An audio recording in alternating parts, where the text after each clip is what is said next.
الحمد لله رب العالمين والعاقبة للمتقين والصلاة والسلام على سيد الأنبياء والمرسلين نبينا محمد وعلى آله وأصحابه ومن تبعهم بإحسان إلى يوم الدين. الحمد لله الذي هدانا لهذا وما كنا لنهتدي لولا أن هدانا الله. رب اشرح لي صدري ويسر لي أمري واحلل عقدة من لساني يفقهوا قولي. اللهم انفعنا بما علمتنا وعلمنا ما ينفعنا وزدنا علما. اللہ تعالیٰ کے فضل و احسان سے سورہ توبہ کی آیت نمبر 106 تک ہمارا سبق مکمل ہو چکا ہے. آیت نمبر 107 اور 108 کی انشاءاللہ آج ہم تلاوت کریں گے. اعوذ باللہ من الشیطان الرجیم.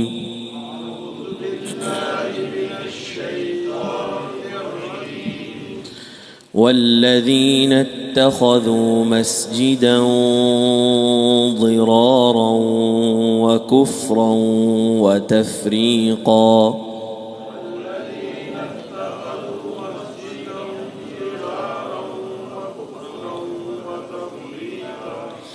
وتفريقا بين المؤمنين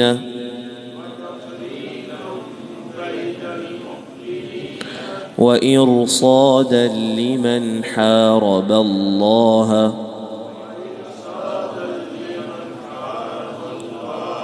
ورسوله من قبل وليحلفن إن أردنا إلا الحسنى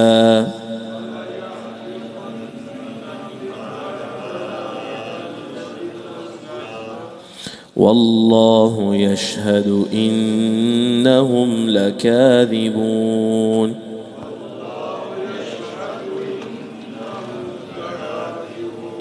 لا تقم فيه أبدا لمسجد أسس على التقوى من أول يوم أحق أن تقوم فيه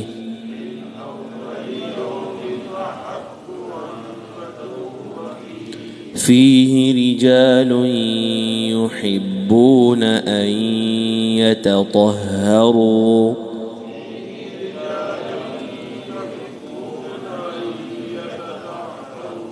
والله يحب المطهرين.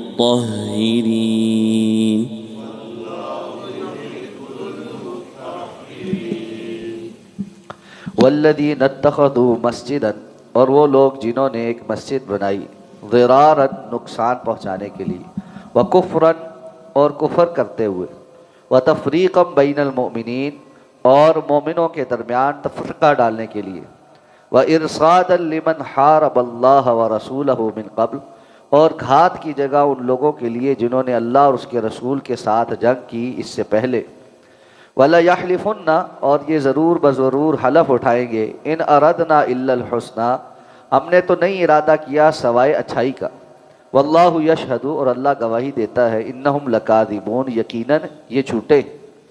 لا تقم فیہ ابدا آپ اس کے اندر کبھی بھی مت کھڑے ہوں.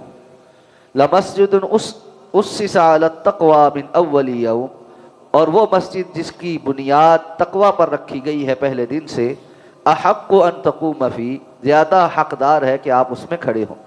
فیہ رجال یحبون ان یتطہروا اس کے اندر ایسے مرد ہیں جو پسند کرتے ہیں کہ وہ بہت زیادہ پاکیزگی اختیار کریں.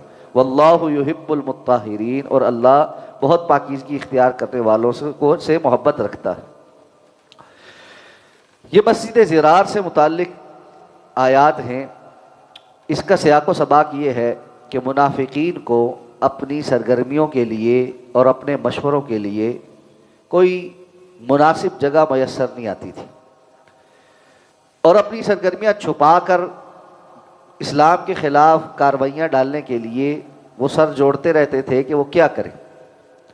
ایک شخص ابو عامر راہب کا نام آتا ہے. یہ بندہ عیسائی ہو کر مدینہ سے چلا گیا تھا اور منافقوں کے ساتھ رابطے میں رہتا تھا. اس کے مشورے پر منافقین نے مسجد قباء کے بالکل قریب ہی ایک اور مسجد بنائی، اور غزوہ تبوک میں آپ صلی اللہ علیہ وسلم کے تشریف لے جانے سے قبل آپ سے آ کر کہا کہ ہم نے ایک مسجد بنائی ہے، آپ آ کر اس مسجد کے اندر نماز پڑھ جائیں، تاکہ مسجد کی جو انڈورسمنٹ ہے وہ ہو جائے، وہ مسلمانوں کے لیے قابل قبول ہو جائے۔ اور مسجد قباء کے بالکل قریب بنانے کے باوجود بہانہ یہ کیا کہ ہمارے بہت سارے لوگ ایسے ہیں جو سردی میں بارش میں مسجد قباء نہیں پہنچ سکتے، ہم نے یہ ان کے لیے بنائی ہے تاکہ وہ ثواب سے محروم نہ ہو۔ رسول اللہ صلی اللہ علیہ وسلم نے فرمایا کہ میں ابھی غزوہ تبوک کی تیاری میں ہوں، واپسی آؤں گا تو اس بارے میں بات کریں گے۔ جب آپ صلی اللہ علیہ وسلم مدینہ واپس تشریف لا رہے تھے تو جبریل امین نے آ کر اللہ رب العزت کی طرف سے نازل کردہ یہ آیات آپ کو سنائیں، جس میں منافقین کا بھانڈا پھوڑ دیا گیا۔ تو فرمایا ان لوگوں نے مسجد بنائی ہے، لیکن کس لیے بنائی ہے؟ ضرارن، سب سے پہلے تو نقصان پہنچانے کی، ان کا مقصد یہاں پر بیٹھ کر مسلمانوں کو نقصان پہنچانا ہے، وکفرن، اور اللہ رب العزت کی آیات کا انکار کرنے کے لیے، اللہ رب العزت کی ساتھ کفر کرنے کے لیے۔ حالانکہ مسجد کا کام تو یہ ہے کہ وہاں پر خالص اللہ کی عبادت کی جائے، وَأَنَّ الْمَسَاجِدَ لِلَّهِ فَلَا تَدْعُوا مَعَ اللَّهِ أَحَدًا، مسجدیں تو اللہ کے لیے ہیں، ان کے اندر اللہ کے سوا کسی اور کو مت پکارو۔ اور پھر وَتَفْرِيقًا بَيْنَ الْمُؤْمِنِينَ، تاکہ وہ وہاں سے ایسی سرگرمیاں کر سکیں کہ مسلمانوں کے مومنوں کے درمیان تفرقہ پڑ جائے، آدھے لوگ قباء جائیں، آدھے لوگ ان کی مسجد میں جائیں، وہ وہاں ان کو بہکانے کی کوشش کریں اور وہاں پہ ایسی سرگرمیاں کریں جس سے مسلمانوں کے درمیان لڑائی ہو جائے۔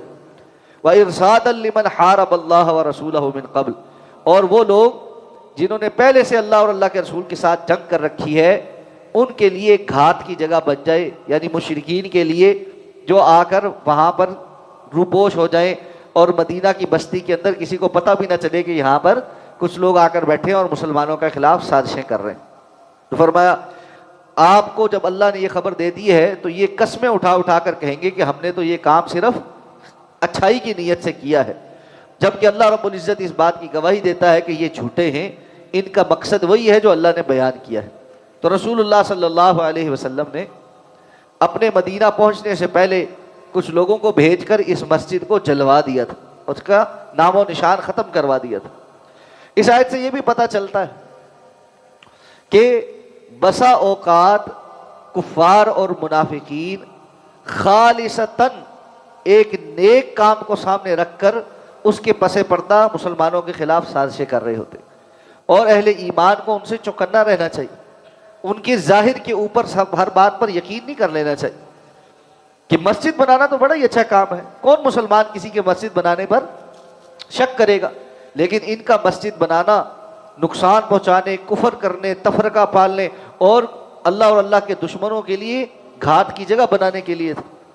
اس لیے بسا اوقات بات تو ٹھیک ہوتی ہے لیکن اس سے مقاصد بہت برے ہوتے۔ عربی میں کہتے ہیں کلمۃ الحق یراد بہ الباطل، بندے نے کہا تو بظاہر حق کا کلمہ ہے، لیکن اصل مسئلہ یہ ہے کہ کہنے کا مقام، موقع اور انداز ایسا ہے جس سے پتہ چلتا ہے کہ اس سے ارادہ اس کا باطل ہے۔ تو بسا اوقات بات بظاہر ٹھیک ہوتی لیکن اس کے کہنے کا، اس کے کرنے کا انداز آگ لگا دینے والا ہوتا۔ اس لیے وہ لوگ جو ہر وقت یہ کہتے نظر آتے ہیں نا، فساد پھیلا رہے ہوتے ہیں، اور آپ ان کو روکیں کہ بھائی زمین میں فساد مت پھیلاؤ، تو آگے سے کہتے ہیں ہم کون سا جھوٹ بول رہے، ہم تو صحیح بات کر رہے ہیں، ہم تو حق سچ بات کر رہے ہیں۔ حق سچ بات بظاہر دکھنے کو حق سچ ہے، لیکن اس کا نیت کیا ہے، ارادہ کیا ہے، اللہ کے نزدیک وہ اہم بات۔ تو جس طرح انہوں نے مسجد بنائی ہے لیکن ان کا ارادہ کچھ اور ہے، تو ایسی چیز کو اللہ رب العزت نے قابل اعتماد اور قابل قبول نہیں سمجھا، اور فرمایا اس کے مقابل کیا ہے، لا تقم فیہ ابدا، آپ اس مسجد میں کبھی کھڑے نہ ہو۔ قام یقوم کا لفظ ویسے کھڑے ہونے کے لیے آتا ہے لیکن نماز پڑھنے کے لیے بھی آتا ہے، جیسے اللہ کے رسول کی حدیث ہے من قام رمضان ایمانا واحتسابا غفر له ما تقدم من ذنبه، جو بندہ نماز کی، رمضان کی راتوں کا قیام کرتا ہے ایمان اور احتساب کے ساتھ، وہاں پہ صرف کھڑا ہونا مراد نہیں ہے بلکہ نوافل نماز مراد، تو دونوں ہی مطلب ہو سکتے ہیں کہ لا تقم فیہ ابدا، کہ آپ کبھی بھی اس مسجد میں نماز نہ پڑھیں، کیونکہ مشرکین منافقین یہ چاہتے تھے کہ آپ آ کر نماز پڑھا دیں وہاں، یا لا تقم فیہ ابدا کہ آپ کو اتنا بھی درکنار نہیں ہونا چاہیے کہ آپ اس مسجد میں جا کر کھڑے ہی ہوں. نماز پڑھنا تو دور کی بات ہے, آپ صرف جا کر اس میں کھڑے ہی ہوں. مسجد اسس علی التقوی من اول یوم, پہلے دن سے جو تقوی کی بنیاد پر مسجد کی بنیاد ڈالی گئی ہے وہ زیادہ حقدار ہے کہ آپ اس کے اندر جا کر نماز پڑھیں اور کھڑے ہوں. اور وہاں پر ایسے مرد ہیں جو بہت زیادہ طہارت کو پسند کرتے ہیں. اب یہ مسجد کون سی ہے, اس کے متعلق دو طرح کی روایات. ایک تو یہ کہ سیاق و سباق سے پتہ چلتا ہے کہ چونکہ مسجد قباء کے بالکل قریب یہ مسجد بنی تھی. الحمدللہ یہدیکم اللہ ویصلح بالکم. تو یہ مسجد قباء ہے, اور چونکہ آیت کے آگے یہ بھی کہا جا رہا ہے کہ فیہ رجال یحبون ان یتطہروا, تو رسول اللہ صلی اللہ علیہ وسلم کی صحیح سند سے حدیث ثابت ہے, آپ نے فرمایا اہل قباء سے کہ اللہ تعالیٰ تمہاری تعریف بیان کر رہے ہیں کہ فیہ رجال یحبون ان یتطہروا, تو تم ایسا کون سا کام کرتے ہو؟ تو انہوں نے کہا یا اللہ کے رسول, ہم قضاء حاجت کے بعد پانی سے جو ہے وہ طہارت کرتے. ایک روایت کے الفاظ جو ہیں کہ ہم پہلے پتھروں سے اور پھر پانی کو استعمال کرتے ہیں, اس کی سند ذرا کمزور ہے, لیکن یعنی وہ طہارت میں مبالغہ کرتے ہیں, طہارت کو اچھے طریقے سے پورا کرتے ہیں, یعنی اس بات کا اہتمام کرتے ہیں کہ ان کے جسم پر اور ان کے کپڑوں کے اوپر کوئی ایسی چیز نہ لگی ہو جو طہارت کے منافی ہو. اور سعودیہ کے اور مدینہ کے جو علماء ہیں وہ اس آیت کی تفسیر میں یہ بات کہتے ہیں کہ اہل قباء میں آج بھی یہ خاصیت موجود ہے. اور واقعتاً آپ اگر مسجد قباء جائیں تو حرمین سارے کے واش رومز اتنے صاف نہیں ہوتے جتنے مسجد قباء کے صاف ہوتے, کیونکہ وہاں کے لوگوں کا اس معاملے میں اہتمام بہت زیادہ ہے. تو یہ اللہ نے ایک وصف رکھا ہے ان کے اندر کہ وہ ظاہری پاکیزگی کا بھی بہت زیادہ خیال کرتے ہیں, اور طہارت کے معاملے میں اللہ رب العزت کو ان کی یہ ادا پسند ہے. واللہ یحب المطہرین, اللہ ایسے طہارت اختیار کرنے والے لوگوں سے پسند کرتا ہے. یہ صرف جسمانی طہارت نہیں ہے, واللہ یحب المطہرین, جو ظاہری طور پر بھی اور باطنی طور پر بھی پاک ہیں. کیوں؟ نفاق گندگی ہے اور اس کے مقابل کا تذکرہ ہو رہا ہے. تو منافق اندر سے گندے ہیں, اس کے مقابل اللہ کو اندر سے وہ پسند ہیں جو صاف پاک ہیں اور اللہ رب العزت کے ساتھ مخلص. ایک اور حدیث میں ہے کہ حضرت ابو سعید خدری رضی اللہ تعالیٰ عنہ فرماتے ہیں, یہ بھی صحیح سند کی روایت, کہ دو بندوں کے درمیان اس بات پر بحث ہو گئی کہ یہ جو اللہ نے فرمایا لمسجد اسس علی التقوی من اول یوم احق ان تقوم فیہ, اس سے مراد کون سی مسجد ہے؟ ایک نے کہا اس سے مراد مسجد قباء ہے, دوسرے نے کہا اس سے مراد مسجد نبوی ہے. تو آپ صلی اللہ علیہ وسلم کو جب یہ بات پتہ چلی تو آپ نے فرمایا کہ یہ میری مسجد ہے, یعنی مسجد نبوی. اب بظاہر اس میں تضاد نظر آتا ہے, لیکن محدثین نے کہا اس میں تضاد نہیں ہے. مسجد قباء کا تو اس آیت کے مصداق ہونا واضح ہی ہے, یعنی وہ تو سیاق و سباق سے اور باقی ساری چیزوں سے پتہ لگ رہا ہے. لیکن آپ صلی اللہ علیہ وسلم نے اس بندے کا یہ مغالطہ دور کرنے کے لیے کہ کہیں وہ یہ نہ سمجھے کہ مسجد قباء کی بنیاد تو پہلے دن سے تقوی کی بنیاد پر رکھی گئی ہے, اللہ کے رسول نے اسی کو انڈورس کیا, اس کا مطلب ہے مسجد نبوی کی آپ نے انڈورسمنٹ نہیں کی تو اس کی بنیاد پہلے دن سے تقوی پہ نہیں رکھی گئی, اس لیے آپ نے فرمایا یہ میری مسجد. یعنی دونوں مسجدیں جو اللہ کے رسول نے بنائی ہیں ان کی پہلے دن سے بنیاد اللہ کے رسول صلی اللہ علیہ وسلم نے تقوی پر رکھی ہے, اور یہ اللہ رب العزت کے تقوی اور اللہ کے ڈر کی بنیاد پر قائم کی گئی ہیں. اور یہ دونوں ہی مسجدیں اس قابل ہیں کہ آپ صلی اللہ علیہ وسلم ان مسجدوں میں قیام کریں. تو مسجد نبوی میں تو آپ صلی اللہ علیہ وسلم قیام کرتے تھے.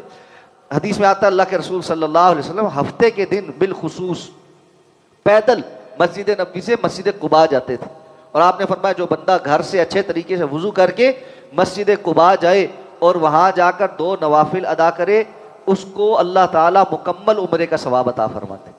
تو یہ بڑی فضیلت ہے مسجد قباء کی. اس لیے جو بندہ جو ہے وہ مدینہ طیبہ جائے, جہاں وہ مسجد نبوی جائے, اس کو مسجد قباء بھی اس نیت سے جانا چاہیے اور گھر سے یا ہوٹل سے وضو کر کے جانا چاہیے. اور اگر ہفتے کا دن میسر آ جائے تو اس سنت پر عمل کرتے ہوئے پیدل جانا چاہیے.